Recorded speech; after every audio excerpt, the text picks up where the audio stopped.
Nagaan waaqayyoo bakkaa fi haala jirtanitti isiniif haa baay'atu. Jaalatamtootaa fi kabajamtoota hordoftoota chaanaalii kootii hunduma keessanii akkam jirtu, nagaa keessanii fayyaa keessanii miti. Ani nagaa kootii gooftaa nagaa keenya baay'isee Yesuusiif galanni guddaan haa ta'u.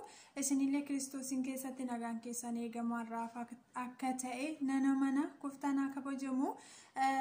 Obboloonni chaanaalii kootiif haaraa taatanii baga nagaan dhuftan isiniin jedha. Channel ko mo like subscribe gochuudhaan maatii koo ta'a. Akkasuma immoo viidiyoo karaa kanarraan darbanii share godhaatii hiriyoota keessaniin ga'aan isiniin jedha. Na jajjabeessaa, dhaggeeffadhaa isiniin jedha. Obboloonni dhaggeeffachaa viidiyoo darbee na jajjabeessaa jirtan immoo gooftaan isin haa eebbisu guddaa kabajama. Baay'een isin jaalladha hunduma keessanii. Ammas na dhaggeeffachuudhaaf duubattiin jedhinaan isiniin jedha. Yeroo kamiyyuu haaluma wal fakkaatu ni dubbii waaqayyoo isiniif qooda. Amma hafuurri qulqulluun keessa koo kaa'e.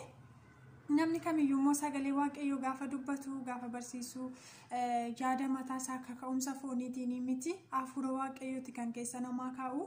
Hoogganaan hafuura qulqulluudha, geggeessaan hafuura qulqulluudha waan ta'eef dhaloonni ergaa karaa hafuura qulqulluutiin gara isaa dhufe immoo fudhatu, dhaggeeffatu, itti jiraatu yoo jiraate nagaatti jiraata jechuudha.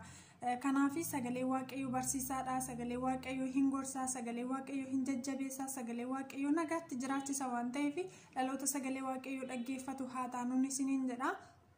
Gooftaan hunduma keessan haa eebbisu. Egaa sagalee waaqayyoo taariitii kaleessaa kutaadhuma isin keessaa dubbifattan keessaa namni tokko isin barsiisuu danda'a, barreessuu danda'a. Haa ta'uyyuu malee sagalee waaqayyoo guyyaa hundumayyuu bara hundumayyuu haaraadha. Irraan darbu immoo fa'uu jijjiiramu. Yeroo hundumayyuu isuma sana kan ture kan jiru darbees kan jiraatudha waan ta'eef yeroo hundumayyuu sagalee waaqayyoo haaraa kan ammoo haala haaraa ta'eetiin dhaloonni fudhatu, dhaggeeffatu yoo jiraate jireenya isaa keessatti akkasuma jijjiiramni haaraan ta'a, nagaa haaraan ta'a, boqonnaa haaraan ta'a, waanuma haaraatu jireenya isaa keessatti ta'a jechuudha. Kanaafiyyuu sagalee waaqayyoo kana yeroo hundumayyuu haa dhaggeeffannu, akka haaraatti lakkoofne, akka haaraatti fudhannee haaraadha waan ta'eef haa dhaggeeffannu. Innuffiinu isiniin jedha. Gooftaan hunduma keessan haa eebbisu. Mee har'a immoo viidiyoo gabaabaa daqiiqaa muraasaaf isiniif dabarsa. Mata duree gara waaqayyootti deebi'uu jedhu irratti waliitii wajjin ilaalla. Gara waaqayyootti deebi'uu gaafa jennu haala jiru keessaati tariitii nuyi karaa beeknuu fi karaa hin beekneen waaqayyoon gaddisiisaa oolla. Waaqayyo wanta isa boqochiisu, wanta isa gammachiisu caalatti kan inni nurraa argaa oolu, wanta isa gaddisiisu, wanta garaa waaqayyootti nutti gaddaa oolu waan baay'eetu jira. Caalattiyyuu beeknee osoo hin taane kan nuti otoo hin yaadiin, otoo hin beekin cubbuu ta'uunsaa waaqayyoon akka gaddisiisu isaa nuyi otoo hin galiin waaqayyo beekee kan itti nutti gaddu baay'ee isaatu jira. Kanaaf immoo ani sirriidha, ani qajeelaadha, ani qulqulluudha jennee ofii keenya lakkaa'utirraa ani dadhabinaan tunarra jira, ani garaa waaqayyoon nan gaddisiisa, ani sirrii miti jennee laphee deebi'u, yaada garaa deebi'uutiin fuula waaqayyootti yoo deebine, araara waaqayyoo yoo barbaaddanne, dhiifama waaqayyoo yoo barbaaddanne waaqayyoo waaqa gara keenyatti deebi'uudha. Sabni waaqayyoon barbaaddatu yoo jiraate, sabni gara waaqayyootti deebi'u yoo jiraate, sabni araara waaqayyoo barbaaddatu yoo jiraate araara waaqayyoo hin argata. Waaqayyo waaqa gara laafessa waan ta'eef waaqayyo nu balleessuudhaaf hin ariifatu. Waaqayyo waaqa haraaraati. Kanaafiyyuu irra daddarba keenyatu, cubbuu keenyatu, waaqayyoon gaddisiisuu keenyatu akka garaa waaqayyo nutti gaddu nu godhe malee, akka aadaa deemnu, akka okkolaa deemnu nu godhe malee waaqayyo badii nama kamiyyuu jaallate miti. Waaqayyo nu dheekkamuu barbaade miti. Waaqayyo nu balleessuudhaaf miti kan nu uume. Waaqayyo nu balleessuudhaaf miti gatii kan nutti baase. Kanaafiyyuu immoo nuyi gaafa waaqayyoon gaddisiisnu, gaafa waaqayyo deddeebine gara waaqayyo aarsinu dheekkamsi gaddi boo'ichi nutti dhufa. Kanaafiyyuu sabni waaqayyo barbaaddatu yoo jiraate immoo dheekkamsa jalaa oola waan ta'eef fuula waaqayyo haa barbaaddannu. Ofii keenya qofaaf miti. Namni tokko, namni dhalootaaf dhimmu, namni garaa qulqulluudhaan, yaada isaa qulqulluudhaan, yaada sirriidhaan fuula waaqayyo barbaaddatu yoo jiraate waaqayyo karaa nama tokkoyyuu dhaloota baay'ee yaadachuu danda'a. Karaa nama tokkoyyuu dhaloota baay'ee oolchuu danda'a. Kanaafiyyuu taariitii ta'iin ta'aa jiru addunyaa kanarratti, ta'iin ta'aa jiru biyya keenya irratti, ta'iin ta'aa jiru dhaloota irratti wanta baay'ee nama gaddisiisudha. Kan kaleessa ta'ee darbee dhageenya argine caalatti innarra ta'aa jiru kan namatti hin tolle, kan ulfaatu. Boruttis immoo akkasuma kan namatti hin tolle kana caala kan ulfaatu arguu dhaga'uu dandeenya.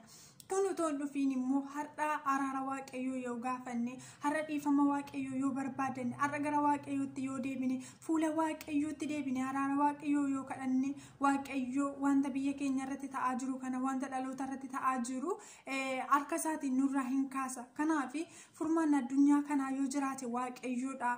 Furmaanni dhalootaa waaqayyoodha. Gaaffii namaaf deebi'uu hin dandeenye gaaffii ni kadhabe harka waaqayyootiin hin deebi'a waan ta'eef gara waaqayyootti deebine hundumti keenya iyyuu dubbii keenya waan baay'ee bukeessaa waan baay'ee balleessaa waan baay'ee balleessaa oolla nutti hin beekamu malee gaafa dubbannu nutti hin beekamu eega badee immoo deebinee waan nurra ga'e sanarraatiin balleessaa keenya barra. Kanaaf waan gochaa oollu hundumaa keessatti waan dubbannu hundumaa keessatti waan yaannu hundumaa keessatti wanti nuti ittiin gara waaqayyoo gammachiisnu tareeti waan xiqqoo tokko ta'uu mala garuu caalatti immoo waaqayyoon gaddisiisaa oolla waan ta'eef waaqayyoon araaraa gaafannu obboloota koo fuula waaqayyootti haa deebinu araara waaqayyoo haa barbaadannu gara waaqayyoo hunduma keenyatti gaddeera dheekkamsi waaqayyoo hunduma keenyatti dhufeera dhiifamni waaqayyoo hunduma keenyarraa fagaateera. Waaqayyo nu fayyisuudhaaf dadhabee miti harki isaa gabaabbatee miti nu arguus dhabee miti dhaloota kana arguu dhabee miti ijjisaa. Kanaaf dhaloonni fuula waaqayyootti deebi'u hin jiru taanaani malee dhaloonni garaa dhiifamaa qabu hin jiru hundumtuu ani moofiin jedha malee ani gadiin of deebisa namni gadi of deebisee fuula waaqayyootti namni deebi'u waan hin jirreef immoo dheekkamsi waaqayyoo nutti baay'ate dhiifamni nurraa fagaachaa deema. Kanaaf maloo fuula waaqayyootti deebineetu fuula waaqayyoo barbaadanna araara waaqayyoo barbaadanna mee sagalee waaqayyoo keessaa macaafa Izraa boqonnaa 10 lakkoofsa 1 irraa isa jiru kaasetan nu dubbisa akka jedha maqaa Yesuusiin nan dubbisa. Izraan balbala mana qulqullummaa duratti gadi gombifamee boo'aa kadhachaa cubbuu isaa simachaa utuu jiru Israa'eloota keessaa dhiirri dubartoonnis ijoolleenis tuuti sonaan baay'een isa biratti walitti qabamanii irqinfatanii ni boo'an. Qomoo Eelaam keessaa Sheekamaa'in ilmi Yaa'eel deebisee Izraadhaan nuyi saba biyyicha keessaa intaloota ormaa fuudhuu keenyaan garaan waaqayyoo keenya duratti cubbuu hojjenneerra. Kana keessaa immoo Israa'elootaaf ammayyuu abdiin jira jedhee jedha. Galanni waaqayyoodhaaf haa ta'u. Izraan utuu balbala mana qulqullummaa fuulduratti gadi gombifameetu bara sabni Israa'el waaqayyoon gaddisiisanii sabni waaqayyoo gatii guddaatti baase sabni waaqayyoo wajjiniin dadhabe sabni waaqayyoo lafa onaarratti isa gargaare sabni waaqayyoo acuuccaa garbummaa biyya Gibxi keessaati isaan baase lafa onaarratti isaan sooree isaan wajjiniin ta'e gatii guddaa isaanitti baase waaqayyoon deebisanii yeroo isaan gaddisiisan gara waaqayyoo yeroo aarsan yeroo isaan fuula waaqayyoo fagaatan yeroo isaan keessatti cubbuun lalise yeroo isaan keessatti cubbuun ija godhate yeroo isaan fuulduratti cubbuun akka gaarummaatti lakkaa'ametti gara waaqayyoo itti gadde. Kanaaf immoo Izraan akkas godhe balbala mana qulqullummaa fuulduratti gadi gombifameetu waaqayyoon hin kadhate irqinfatee boo'ee cubbuu isaa hin himate jedha. Ofii isaa qofaaf otoo hin ta'in dhalootaaf hin boo'ee hin kadhate gadi gombifame. Har'allee sabni dhalootaaf yaadu yoo jiraate namni ofii isaatiif gadi of deebisee fuula waaqayyoo barbaadatu yoo jiraate abdiin biyya keenyaaf jira abdiin dhalootaaf jira waaqayyo abdii dhalootaati waaqayyo abdii biyya keenyaati waaqayyo abdii addunyaa kanaati harka waaqayyoo keessa furtuu wanta hundumaa jira garuu sabni garaa laphee isaa cabsee yaada isaa gadi buusee waaqayyoon barbaadatutu hin jiru malee. Kanaaf gaafa Izraan waaqayyoon hin kadhata ture cubbuu isaas hin himata ture gaafa kana sabni Israa'el hundumti isaanii warri dhiironnis dubartoonnis ijoollonnis gadi gombifamaniitu hirqinfatanii hin boo'anii jedha. Maaliif sababa cubbuu isaaniitiin sababa waaqayyoo irraa garagaluu isaaniitiin sababa waaqayyoon gaddisiisuu isaaniitiin sababa fuula waaqayyootii fagaachuu isaaniitiin gara waaqayyoo isaaniitti gaddeera. Waaqayyo isaaniitti gaddeera. Miidhamaniiru sabni kun kaleessa waaqayyo lafa onaa keessatti iddoo isaan waan nyaatan hin qabnetti iddoo isaan waan dhugan hin qabnetti iddoo isaan garbummaa jala turanitti harki waaqayyo isaan wajjiniin ta'e isaan baaseera isaan gargaareera. Har'a immoo kana hundumayyuu dagataniitu gara waaqayyoo hin gaddisiisanii waaqayyoon hin aarsanii. Kanaaf immoo sabni kun ammallee dheekkamsatu isatti dhufe dhahicharra ga'e sabni kun hin miidhame sabni kun. Kanaaf immoo gadda kana keessatti dhiphina kana keessatti rakkina kana keessatti wanta isaan ragee kana hundumaa baachuu gaafa dadhabanii namni waaqayyoo Izraan kun maal godhe in kadhata ture gadi gombifameetu cubbuu isaa simataa fuula waaqayyootti gadi gombifamee araara barbaaddata gaafa kana sabni ba'aan isatti ulfaate sabni sababi cubbuu isaatiitiin sabni sababa waaqayyoon gaddisiisuu isaatiitiin sabni sababa waaqayyoon dhaga'uu diduu isaatiitiin eekamame gaddi isatti dhufe boo'ichi isatti dhufe baachuu jilbisaa jalatti raafame mogoleensaa hollate sababa dheekkamsa waaqayyootiin sababa fuula waaqayyooti fagaachuu isaatiirraanii gara waaqayyootti gadduutirraanii dheekkamsi ba'aa namni isaan baachuu hin dandeenye olitti gaafa isaan dhufu gaarra maal godhanii fuula waaqayyootti gadi gombifamanii hirqinfatanii hin bu'an. Guddaa waaqayyoodhaaf galanni haa ta'u. Kanaaf hin bu'anii fuula waaqayyootti gadi gombifamanii. Har'allee nuni fuula waaqayyootti deebinee boo'uuti irra utuu baanii waa'ee namaa haasofne utuu baanii abbaa ta'etu akkas godhe jennee sababa isa tokko irratti barbaanne nuyi hundumtuu cubbamnu irra nuyi hundumtuu fuula waaqayyootti gaarummaa gochaa jiru nuyi hundumtuu yaada waaqayyoo keessa jiru nuyi hundumtuu abboommii waaqayyoo eegaa jiru nuyi hundumtuu yaada waaqayyoo keessa jiraachaa jiru egaa kottaa fuula waaqayyootti deebineetu araara waaqayyoo gaafanna dheekkamamuu keenyaan dura kana caalatti ulee waaqayyoo nutti dhufuun dursa laamee waaqayyoo waan barbaade gochuu danda'a addunyaa kana amma nuti arginu kana keessatti amma libsuu ijuu keessa sakandii tokko keessatti balleessuu danda'a dhalootatu fuula waaqayyoo hin jirre kaa dhalootatu waaqayyoon gaddisiise kaa dhalootatu yaada waaqayyoo keessa ba'e dhalootatu karaa mataa isaatirra jidichaa jira akka nu gammachiisutti akka foon keenyaaf mijatutti jiraachaa jira malee ni lallabu akka foon isaatti mijatutti lallaba inni faarsu akka foon isaatti akka foon keenyaaf mijatutti jiraachaa jira malee akka hafuura waaqayyoof jiraatutti jiraachaa jiru akka hafuura waaqayyoof ta'utti jiraachaa jiru hojiin keenya sirrii miti yaadni keenya sirrii miti adeemsi keenya sirrii miti dubbiin keenya sirrii miti nuunumtuyyuu cubbamneera raaree cubbuu keessa gangalachaa jira deddeebinee har'as borus idduma sana jira inkaanu jijjiiramnu hin deebinu fuula waaqayyootti egaa fuula waaqayyootti sabni deebi'u yoo jiraate egaa araara waaqayyoo namni barbaaddatu yoo jiraate immoo ammallee abdiin jira. Gaafa kanakaa gaafa sabni Israa'el abdii kutatanii bakka dadhabaniiru itti ulfaateera gaafa kana Izraan gaafa fuula waaqayyootti gadi gombifame waaqayyoon kadhatu sabni hundumtuu maal godhanii gadi gombifamaniitu hirqinfatanii hin bu'an araara waaqayyoo barbaaddatan galanni waaqayyoodhaaf haa ta'u. Har'allee fuula waaqayyootti sabni deebi'u. Fuula waaqayyoo namni barbaadatu araara waaqayyoo namni barbaadatu yoo jiraate ammas abdiin jira ammas biyya keenyaaf abdiin jira ammas dhalootaaf abdiin jira ammas siif abdiin jira ammas anaaf abdiin jira kana caalatti iyyuu balleessuu danda'a waaqayyoo kana caalatti iyyuu waan barbaade gochuu danda'a waaqayyoo jijjiirama gara isaa badiisatti jijjiiramaa jira caalatti iyyuu cubbuutti jijjiirama haaraa cubbuu haaraa badiisa haaraa gochaa jira malee deebi'aan jiru.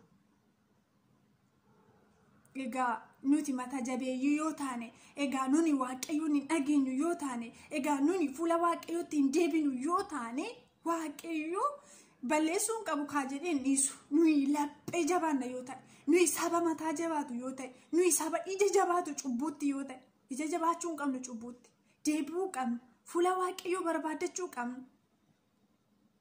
Gaarii hojjechaa jiru waan ta'eef gaarii dubbachaa jiru waan ta'eef gaarii hojjechaa jiru waan ta'eef fuula waaqayyootti haa deebinu araara waaqayyoo haa barbaaddannu dhiifama waaqayyoo haa barbaaddannu biyya keenyaaf isa kanatu furmaata dhalootaaf isa kanatu furmaata garaagarummaa cubbuu albaadhummaa gargar ba'umsa jiib nagaa balleessuutu nu gidduutti baay'atee jira waan ta'eef kun immoo isaan kun ija maaliiti ija hojii fooniiti.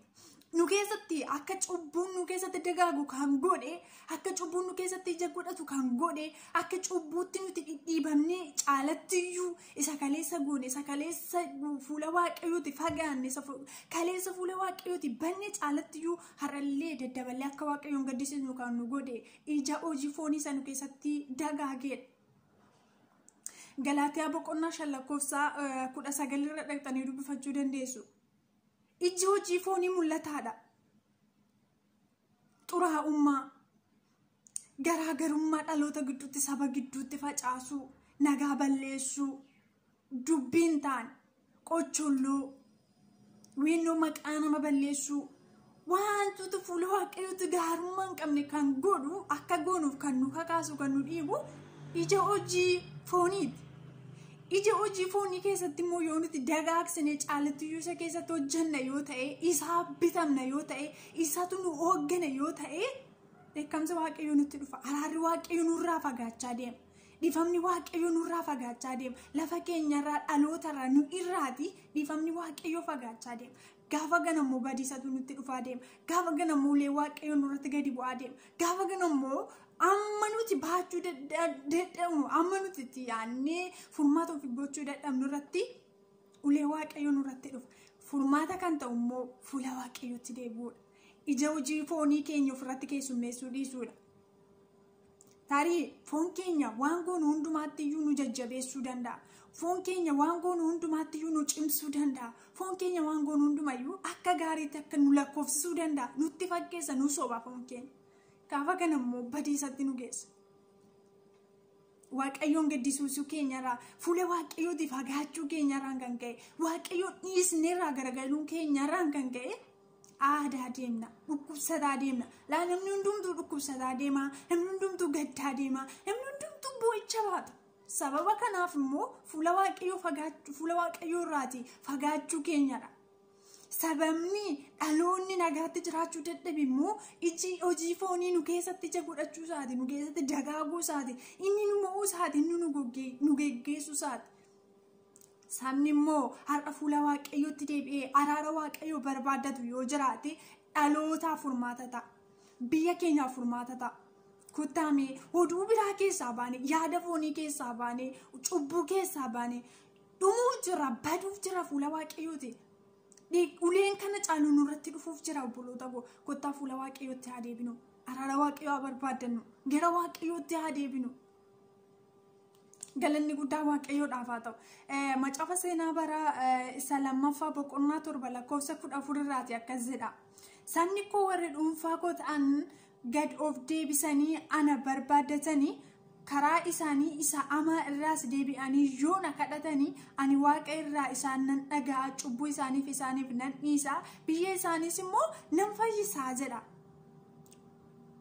Sabni warri dhuunfaa waaqayyoo ta'an, warri laphee gaabbii of keessaa qaban, laphee gadi bu'u, jireenya gad of buusu yoo fuula waaqayyootti gad of buufnemi, yoo fuula waaqayyootti of xiqqeessine nuyi kan nu kabaju waaqayyoodha.